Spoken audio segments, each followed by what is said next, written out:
Hi, good afternoon, class. My name is Shauna, and I'm going to present my show and tell speech. Have you ever looked around your bedroom and thought, what is all this junk and why do I hold on to it?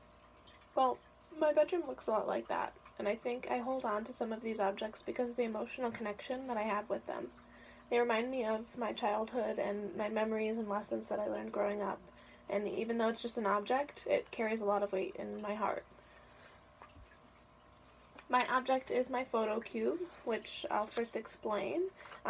It's just a piece of plastic with 8 different sides. It has photos of myself with my grandmother, siblings, cousins, and each of the 8 sides is adorned with a photo in the center and a colored background, and they're all different colors. So physically, the object to a complete stranger may look like a piece of junk, but as I explained, it carries a lot of emotional weight with me.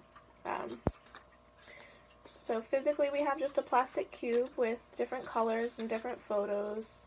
They're each of different events that happened in my childhood. For example, we went on a family trip to Cedar Point. I won a stuffed monkey, and my grandmother carried it around the park all day, and I remember, this is my favorite picture, I remember that very well.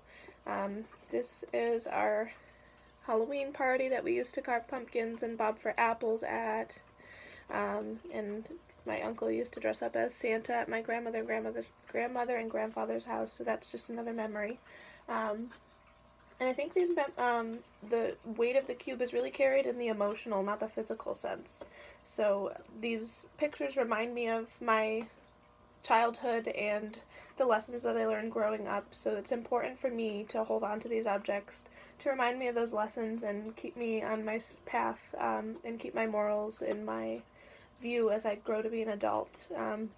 The cube really reminds me a lot of my grandmother, since a lot of the photos are of her, and it was actually given to me by my aunt after my grandmother's death.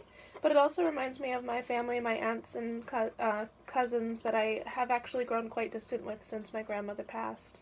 So it really reminds me of those memories and gives me the strength, because my grandmother was always looking out for everyone else and watching over everyone, and I know she's still doing that now. So it gives me the strength to never give up on my dreams, because I think of how my grandmother was as I knew her and try to emulate that in my own life as well. These mementos are not junk because of this emotional connection. You know, it inspires me to pursue my dreams and gives me the support that I felt while my grandmother was here with me, even from a distance now. It keeps me centered, this object. I often use it to pray to God, to my grandmother, anyone else who's watching over me, to give me the strength to carry on and watch over those that I love and those who need it the most. So thank you so much for listening about my object. I'm glad that I got the chance to share it with you today, and I look forward to hearing about your show and tell objects, things you may have an emotional connection with from your childhood. Thanks again for listening.